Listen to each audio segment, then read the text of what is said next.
बढ़ाई ये महंगाई, जनता अब तंग आई, सियासत ले रही अंगड़ाई। धान, किसान और वैक्सीनेशन पर बीजेपी के खिलाफ हल्ला बोल करने वाली कांग्रेस अब महंगाई पर दो हाथ करने जा रही है। देश में बढ़ते पेट्रोल डीजल के दामों के खिलाफ प्रदेश कांग्रेस के नेता साइकिल की सवारी करते दिखेंगे। 14 जुलाई को पीसीसी चीफ मोहन मरकाम से लेकर जिलों के प्रदेश अध्यक्ष और ब्लॉक अध्यक्ष साइकिल पर सवार होकर केंद्र सरकार के खिलाफ प्रदर्शन करेंगे। उधर 13 जुलाई से बस ऑपरेटर्स ने बसों के पहिए जाम करने का भी ऐलान किया है। बस यातायात संघ अनिश्चितकालीन हड़ताल करेगा। इससे करीब 12,000 बसों के पहिए थम जाएंगे। प्रदेश के करीब 5 लाख लोगों का आवागमन प्रभावित होगा। ये सरकार का सुनना कहना 100% गलत है, क्योंकि आज बेचारा जो गांव से कोई भी बाइक लेके आता है उसको 100 रुपए का पेट्रोल लगता है। अगर वो बस चलेगी तो वो 20 रुपए में अपना सफर करेगा, उसके पॉकेट में 80 रुपए बचेगा। जिस दिन किराया, फिर बाकी सभी राज्यों में किराया वृद्धि हो चुकी है, उन लोगों ने किराया वृद्धि क्यों किया? सिर्फ यही सोच के किया कि ज्यादा यात्री के ऊपर लोड ना पड़े, तो सरकार को किराया तो बढ़ाना ही पड़ेगा। बढ़ती महंगाई पर कांग्रेस के आंदोलन और बस एसोसिएशन की मांग पर पूर्व मंत्री ब्रजमोहन अग्रवाल ने तंज कसा है। उन्होंने कहा, जो पार्टी सरकार में होती है उसको आंदोलन करने का कोई हक नहीं होता है। उस पार्टी को आंदोलन की जगह समाधान निकालना चाहिए।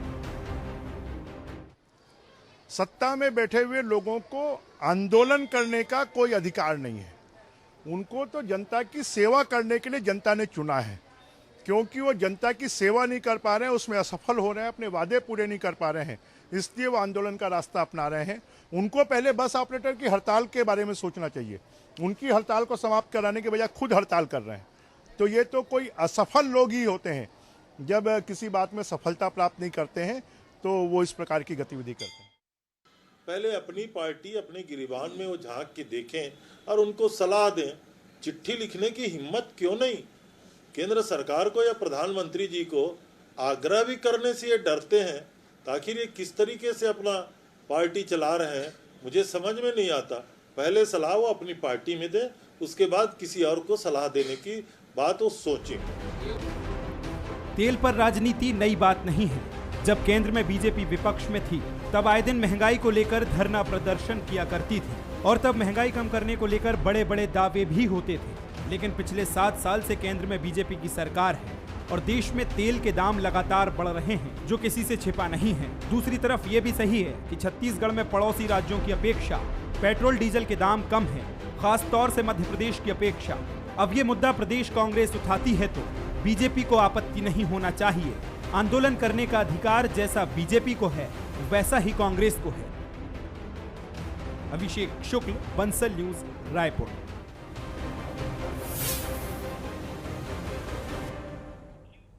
नमस्कार, स्वागत है आपका। मैं हूं अभिषेक शुक्ल। महंगाई पर संग्राम एक बार फिर से छिड़ गया है।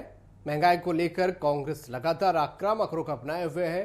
केंद्र सरकार के खिलाफ कई आंदोलन कांग्रेस कर चुकी है और एक बार फिर से बड़े आंदोलन की तैयारी है। लेकिन इसी महंगाई के बीच में और इसी महंगाई का हवाला देते हुए बस ऑपरेटर संघ भी आज हड़ताल पर रहे और कल से बेमियादी हड़ताल पर जाने की बात कर रहे हैं। परसों उनका कहना है वो जल समाधि भी लेंगे। उनका कहना है महंगाई बढ़ गई है, किराए में वृद्धि की जाए, सरकार वृद्धि नहीं कर रही। चर्चा आज इसी पर होगी कि आखिरकार महंगाई आम जनता के लिए भी है, बस ऑपरेटर्स के लिए भी है, तो इसका समाधान क्या हो। खास मेहमान हमारे साथ हैं। हमारे साथ श्री चंद्र सुंदरानी जी हैं, भाजपा से, बहुत स्वागत है आपका। अमित श्रीवास्तव जी हैं, कांग्रेस से। हमारे साथ शिवेश सिंह जी हैं, यातायात महासंघ के विधिक सलाहकार हैं, बहुत स्वागत आपका भी। शिवेश जी, पहला सवाल आप ही से करूंगा। आज हड़ताल जो थी यहाँ पर, इसमें तर्क है कि किराया जो डीजल पेट्रोल में बहुत ज़्यादा वृद्धि हो गई है और लगभग 80% की तो 40% बढ़ा दिया जाए इसका किराया। लेकिन एक पक्ष ये भी आता है कि महंगाई कि अगर इसमें रेट बढ़ाया जाए तो आम जनता पर भी इसका भार पड़ेगा। शिवेश जी। सबसे पहली बात, केंद्र सरकार द्वारा बेतहाशा और अप्रत्याशित तरीके से डीजल और पेट्रोल के भाव में लगातार वृद्धि की जा रही है। इसका दुष्परिणाम पूरे देश की जनता पर पड़ा है, साथ ही बस संचालकों पर भी पड़ा है। इसलिए इससे आम यात्री भी प्रभावित हो रहे हैं। छत्तीसगढ़ राज्य में 12,000 बसें संचालित होती है, लेकिन डीजल में मूल्य वृद्धि के कारण वर्तमान में बस संचालकगण बसों का संचालन करने में पूर्ण रूप से असमर्थ हो गए हैं। वर्तमान में 12,000 बसों में से मात्र 30% बसें संचालित है। यदि राज्य सरकार द्वारा किराया वृद्धि की जाती है तो पूरी 100% बसें संचालित होगी, जिसका फायदा निश्चित रूप से छत्तीसगढ़ राज्य के यात्री सुविधा पे पड़ेगा और आम जनता को इसका फायदा मिलेगा। किराया बढ़ा तो आम जनता को फायदा मिलेगा, ये किस तरीके का आप लोगों का ये गणित है, थोड़ा समझाएंगे? एक छोटे से रूट में अगर कोई 100 किलोमीटर के रूट में अगर यात्रा करना चाहे तो उसका जो टिकट होता है 20 रुपए 30 रुपए टिकट होता है, लेकिन अगर आम जनता अगर स्वयं अगर यात्रा करना चाहे 2 व्हीलर से 4 व्हीलर से तो निश्चित रूप से 300 से 400 रुपए उसको खर्चा आएगा। तो ये तो जनता के ऊपर कोई दुष्प्रभाव नहीं हुआ। ये बात कहना सही नहीं है कि किराया वृद्धि से जनता के ऊपर प्रभाव पड़ेगा, बल्कि किराए में अगर वृद्धि की जाती है तो सारी बसें संचालित होगी, सारे लोगों को यात्री सुविधा उपलब्ध होगी और जनता को भी कम से कम राशि में यात्री सुविधा मुहैया हो सकती है। ठीक है सुंदरानी जी, कांग्रेस भी महंगाई को लेकर आंदोलन करने जा रही है, बस ऑपरेटर्स भी बोल रहे हैं कि महंगाई बहुत ज़्यादा बढ़ गई है और सरकार से डिमांड कर रहे हैं कि किराए में वृद्धि हो जाए। क्या महंगाई को लेकर आप लोगों का अलग मत है कि महंगाई नहीं बढ़ रही, या अगर बढ़ रही है तो जिम्मेदार कौन है? आप लोगों का क्या स्टैंड है, आप लोग क्या करेंगे? देखिए अभिषेक जी, डीजल पेट्रोल को अगर हम छोड़ दें तो कहीं महंगाई नहीं बढ़ रही। 2014 की स्थिति छत्तीसगढ़ या पूरे भारतवर्ष में है। डीजल पेट्रोल क्योंकि अब खुले बाजार में है, सरकार के नियंत्रण से बाहर है, तो निश्चित रूप से क्रूड के दाम घटते बढ़ते हैं तो डीजल पेट्रोल के दाम भी घटते बढ़ते हैं। केंद्र सरकार की एक्साइज ड्यूटी के साथ 27 रुपए प्रति लीटर राज्य सरकार का टैक्स लगता है। ये राज्य सरकार केंद्र को कोसने के बजाय, जिस प्रकार डॉक्टर रमन सिंह जी की सरकार थी उस वक्त भी पेट्रोल डीजल के दाम बढ़े थे, तो डॉक्टर रमन सिंह जी ने करीब 2-2.5 रुपए अपना टैक्स को कटौती करके डीजल और पेट्रोल के दाम कम करने का प्रयास किया था। तो ये राज्य सरकार क्यों नहीं कर रही? क्यों केंद्र सरकार पे आरोप लगाने के बजाय अपने टैक्स 27 रुपए प्रति लीटर जो ले रही है उसमें कटौती कर दें, 10 रुपए लीटर की कटौती कर दें, अपने आप ठीक हो जाएगा।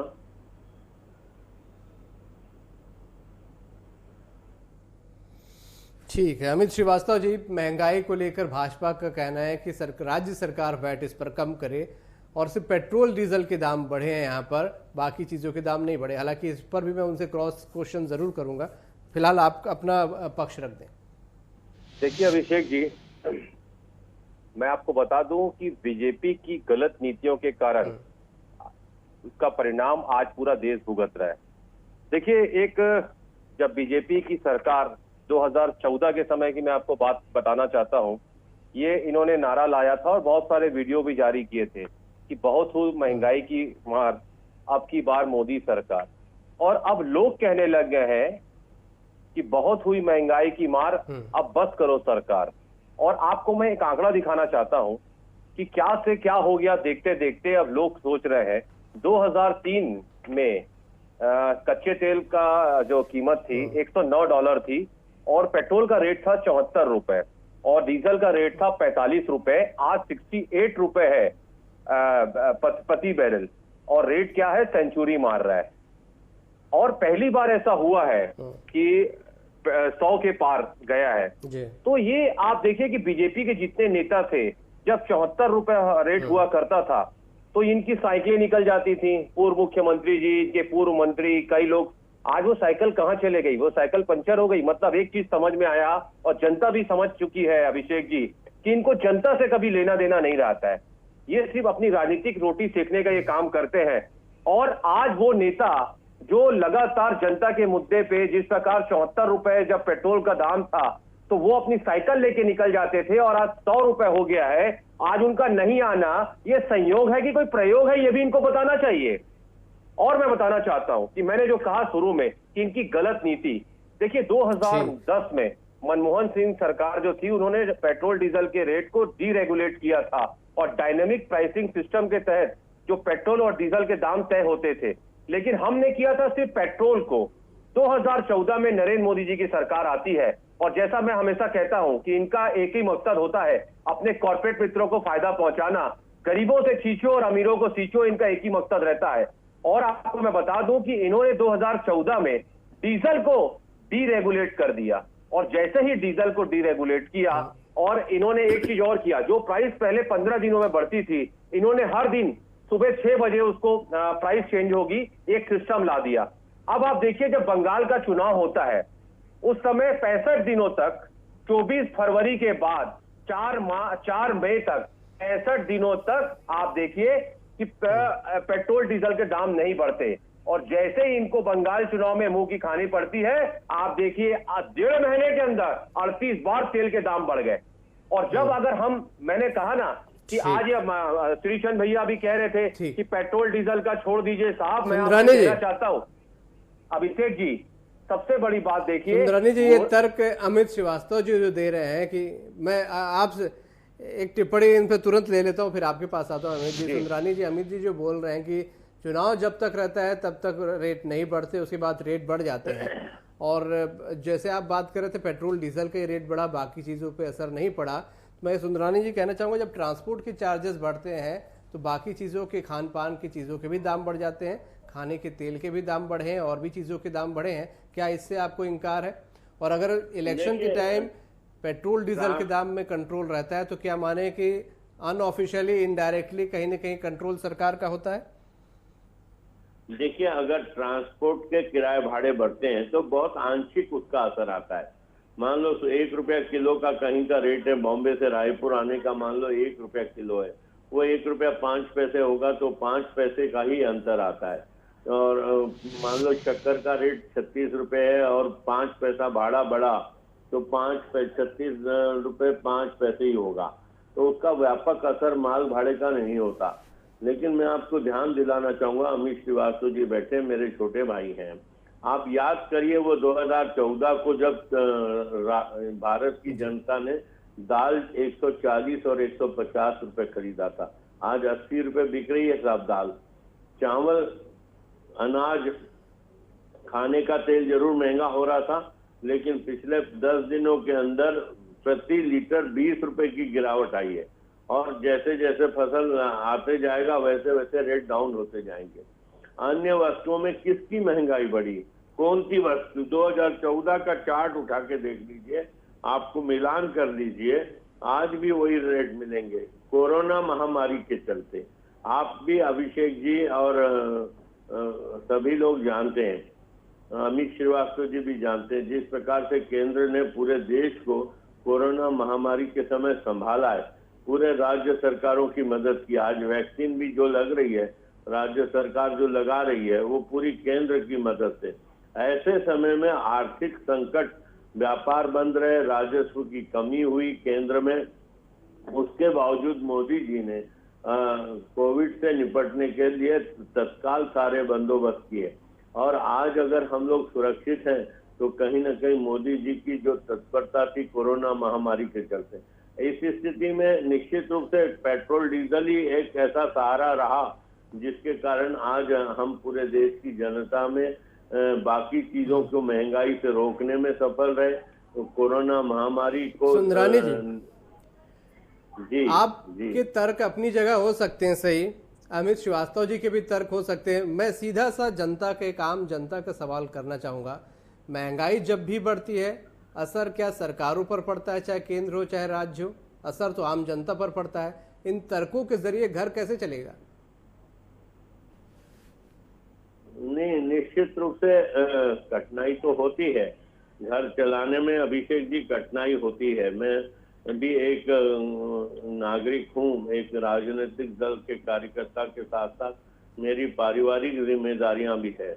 लेकिन समय की अगर हम तुलना करें तो आज भी पेट्रोल डीजल की बात करें या अन्य वस्तुओं की बात करें तो कहीं न कहीं हम लोगों को देश की परिस्थितियों को मोदी जी ने जिस प्रकार से संभाला है, उन परिस्थितियों को भी समझना होगा। ठीक है, थोड़े दिनों में हमारी आर्थिक व्यवस्था पूरी पटरी पे देश की आ जाएगी, राज्यों की आ जाएगी, अपने आप टैक्स की दरें कम हो जाएगी और पेट्रोल डीजल के दाम भी कम होंगे। और मैं तो राज्य सरकार से भी निवेदन करूंगा, अमित श्रीवास्तव जी बैठे हैं मेरे छोटे भाई, कि 27 रुपए जो डीजल पेट्रोल पे 27 रुपए प्रति लीटर जो राज्य सरकार का टैक्स लग रहा है, कम से कम, क्योंकि राज्य सरकार पे कोरोना का खर्च नहीं है, तो कम से कम ये कंसीडर करें 10 रुपए लीटर पे कम करें तो ज्यादा उचित होगा। अमित जी, मैं एक सवाल आपसे भी करना चाहूंगा। मेरे साथ शिवेश सिंह जी बैठे हैं, बस ऑपरेटर्स लगातार हड़ताल कर रहे हैं। जी जी, उनका कहना है कि महंगाई बहुत ज़्यादा बढ़ गई है, इसलिए किराया बढ़ाने में के लिए मांग कर रहे हैं लगातार। आप भी मांग रहे हैं इस बात को कि महंगाई बढ़ गई है, तो निश्चित रूप से जब दोनों के विचार सेम है तो आप लोगों को क्या लगता है कि बस एसोसिएशन की मांग मान लेनी चाहिए फिर किराया बढ़ाने की? देखिए, लगातार शिवेश भाई बैठे हैं और उनसे चर्चाएं लगातार चल रही हैं। मैं आपको बता दूं, अभी आज जिस प्रकार से जनता की जेब काट के मोदी सरकार अपना खजाना भर रही है, आम आदमी की जेब में डाका डालने का जो काम कर रही है, अब तो लोग कहने लगेगा। देखिए, एक तो जनता अभी संकट काल, संक्रमण काल, आपदा काल और आफत काल में है, और जैसे मैंने कहा ना कि महंगाई को जायज ठहराना बेहद ही आपत्तिजनक। इनके पूर्व मंत्री ने क्या कहा था, आप महंगाई है तो तेल मत डलवाइए, खाना मत खाइए।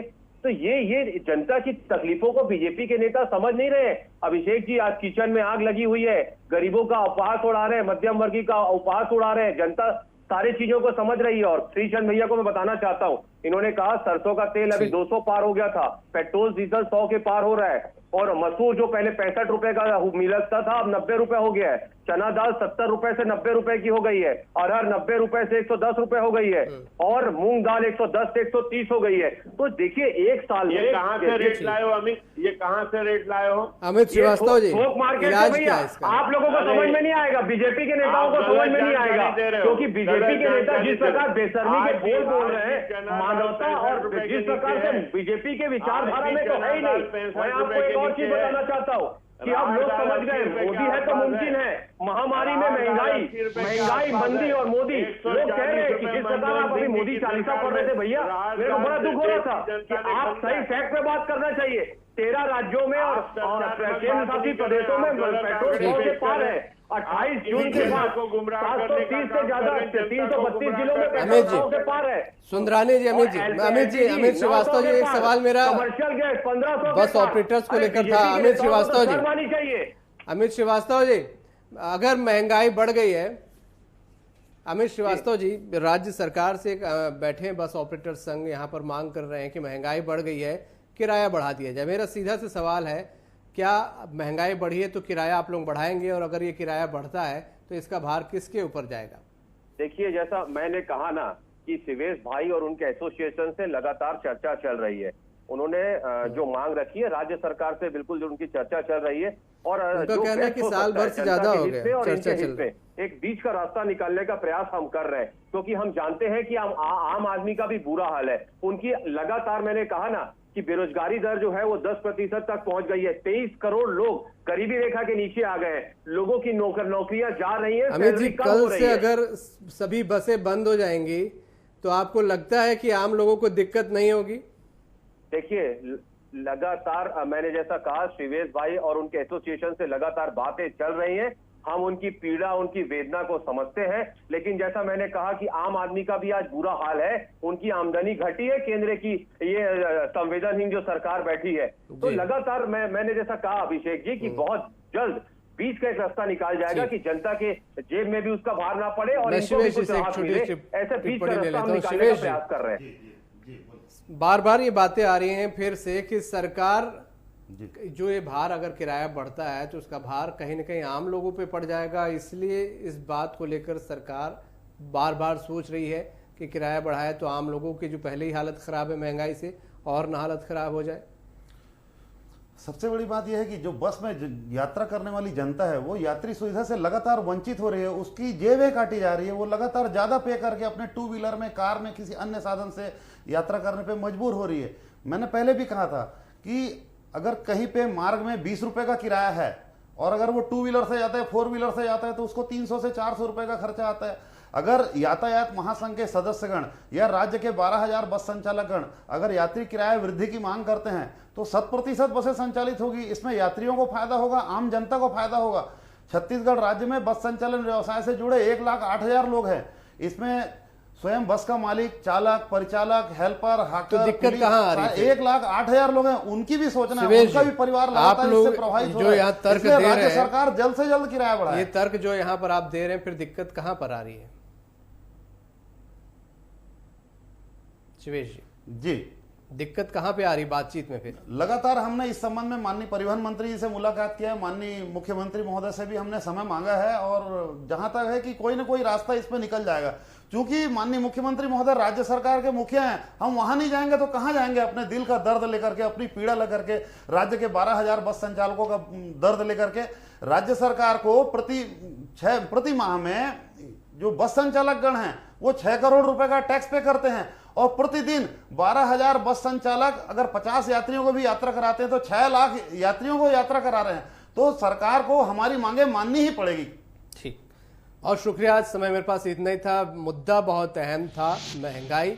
इस महंगाई की वजह से आम जनता भी त्रस्त है और अब बस ऑपरेटर्स भी त्रस्त हैं, और बस ऑपरेटर्स तो हड़ताल करते हुए कल से अनिश्चितकालीन हड़ताल पर जाने की बात कर रहे हैं। हालांकि ये ऑप्शन आम आदमी के पास नहीं है। आज का मुद्दा में इतनी। नमस्कार।